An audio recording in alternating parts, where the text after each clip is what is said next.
Have INEOS given Amorim sufficient tools, bro? Yes, I want to say absolutely they've backed him. Look, some managers, you got to check what's happening in the Premier League. Yeah. And it's difficult for a lot. It's difficult for a lot of managers. They walk in and they're not given half the tools that he's been blessed with. You just said, I've given you a brand new front line. I've given you a Fully brand new kitted front out. line. It's one of them fully kitted out. Like it's got the tinted windows, it's got the wicked rims. It's kitted out. It's kitted I gave out. you Sesko, who is highly wanted in. He was looking at Newcastle, all these other teams. I gave you Mbeumo, I gave you Cunha. These guys got really good numbers last season, and I gave you a goalkeeper. Now, I wanted to give you more. I was actually trying to see if I could give you like a light Martinez. I checked on Belabor. They were like, no Belabor, So they said you just can't believe at this moment. But I do believe now there is a gap, but that's what managers have to deal with. You're not going to get everything that you want, unfortunately. But it doesn't give you, I don't feel what he's been given, there will be no excuse to now say, well, I couldn't do my job, said reason. Because other managers will have to, you could bring in a wicked player, he could get injured. Just as normal. Newcastle brought in, was it Ramsey or something? Already injured. Yeah, Jacob Ramsey. This is what I'm saying. Injured? Did he get injured over there? He got a little knock, a little light knock. He's got a funny little injury record anyway. I was just going to say that. Yeah, he does. Got a funny little record anyway. But it just goes to show, bro, it would have been, in the perfect world, him getting a midfielder, brilliant. But he has to find a way. And his part of decision-making was in that because Bruno spoke about it and he spoke about it. We're going to take him at his word. He said he begged Bruno to stay. He called him over and over again and told him he's a big part of his plans. Now, if he felt that he really needed that midfielder and Bruno wouldn't do it, he could have taken the 100 million and reinvested it into that midfield 6 area. But he chose not to. So he will never be able to be totally blameless in this because the club ain't not going to turn down. The club wasn't going to turn down the 100 million if everyone thought it was for the best deal. But then Amorim was like, I want him to stay. This is my player. This is my captain. I need him. Simple as that. Yeah, he definitely, listen, he's co-signed Bruno. He's made big decisions, right? So he's co-signed Bruno and said, I think I can play Bruno in central midfield and he's good enough to do that. So here's a green light for 2 extra 10s. Yeah. The pushback is, could you have got one of Mbeumo and Cunha, got one of them and then put big money into some form of 6? Would the team be more balanced then? Would we be in a better position having looked at that now with Bruno maybe back in his rightful position and instead of Cunha or Mbeumo or, Mount can fill in there or Cobby's playing there and we'd have an extra 6? Listen, we'll have to wait and see whether that's the right decision. At the moment, the midfield looks like it's a question mark as to how it's ended up like this. I know we're talking about the next summer where the feeling is like, yeah, we're just going to get a new midfield. It's definitely a priority for January and thing. But also, we have to understand that it's not every time you get this Liverpool window where you get a 10 out of 10, you get everything you need. Well, they didn't get Gahey on the last bit, or a 9 out of 10. Arsenal got most of the things they need. This notion that the manager should be given everything he needs at all the time.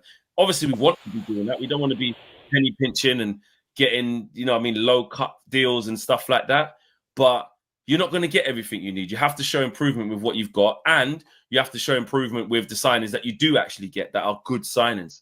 So you're right in saying this, and we have to look at the situation Man United found themselves in. Right, we wanted to buy, and we wanted to sell, and buy more. A lot of our deals if we left it to just waiting to sell, we wouldn't have done any business because these criminals left on the last day of the season. I mean, the last day of the transfer window. They literally, Anthony wasn't going anywhere. Not Sancho wasn't going anywhere. And then they had another issue that they had is we kind of boxed ourselves in. We snookered ourselves a little bit. Obviously, culture cams will say Garnacho had something to do with that Amorim had something to do with that bomb squad. We labeled them. They were a team. The bomb squad was what the bomb squad was. And Chelsea realized we have no competition for Garnacho's signature. He didn't have to come here quickly. There was competition. Well, sorry, there was competition, but he made it so that there was no competition. There was none. Are you with me? Similar with what Mbumo did. Now, Brentford still tried to create there was this 70 million bid that no one ever saw from Spurs, but Brentford created a conversation. They played hardball. They wanted the extra little million here, 2 million there. There you go. But again, they knew we really wanted him, and he really wants us. But you're still Man United. You're 15th. You will pay. You just paid 62.5 million for Cunha. Don't try score 20 goals, mate. They did it. They did what they was entitled to do. We were stuck. We were stuck in a situation of players wanting a particular club. Garnacho wanted Chelsea. Rashford wanted Barca. And Sancho just wanted to go anywhere that wasn't permanent.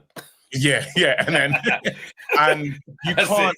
Can you imagine trying to do? Remember, one was trying to create a war kitty of players sold. We couldn't sell anyone. It didn't turn into that at all. And in the same breath of that happening, Man United was still able to revitalize their front three and bring in a goalkeeper.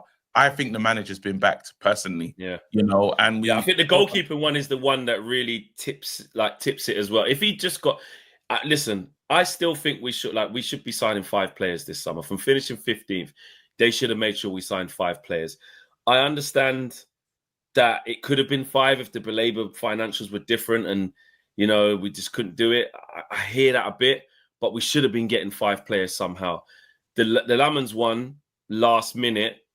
I think it's just quickly, actually. So Bossman says you could argue that when he bought the 210s, did he think he was also going to get a 6? He wanted one. Unfortunately, we loaned too many players and didn't actually sell them. That's a fair point. We did sign 5 players. All right. To be fair, all right, Diego Leon. Like, okay, cool. Doesn't count. It's not that. It's not. Sign him in, yeah. And that kid is, let's be honest, that's like a train with the first team. See how you get on. You're going to be under 21s. Like, it's not that. We were told that, actually. That's not what this is. Even Chido, look, he's gone back to kind of where he's meant to be, like developing in the under 21, scored against City the other day, etc., etc. But back to Amorim, there's enough there where you can show improvement. Did they back him fully and get everything he needed? No, they didn't. And I think the fact that they got to keep a last minute as well, that's poor planning. I don't know why it took so long to get a goalkeeper. Because really what we were hearing for a longest time, and you were saying how high up the thing is of the keeper from long time, yeah? They left it to the last thing.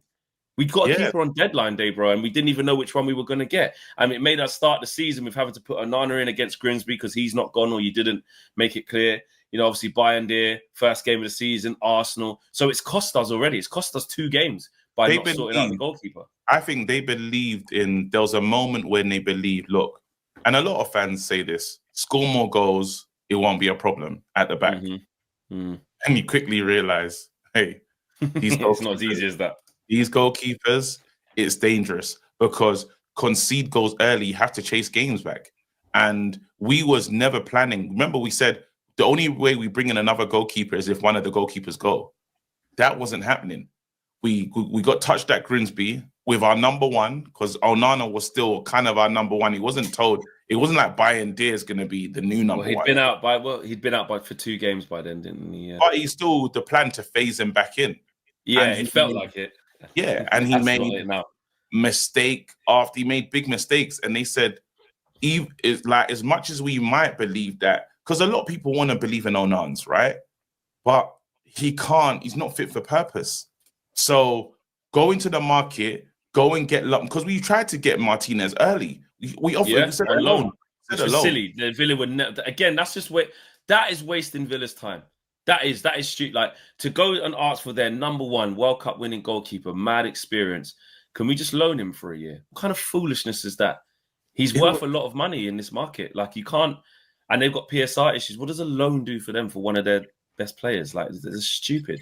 Well, it was silly, but again, these guys just didn't feel that the goalkeeping situation was a major. They didn't believe it was as major as we felt. And that was the problem. That was definitely. And, I can understand a little past that. I can understand because you can look at Onana sometimes and think he'll get it right. Because he gets, all he does is seems like the most confident man in the world.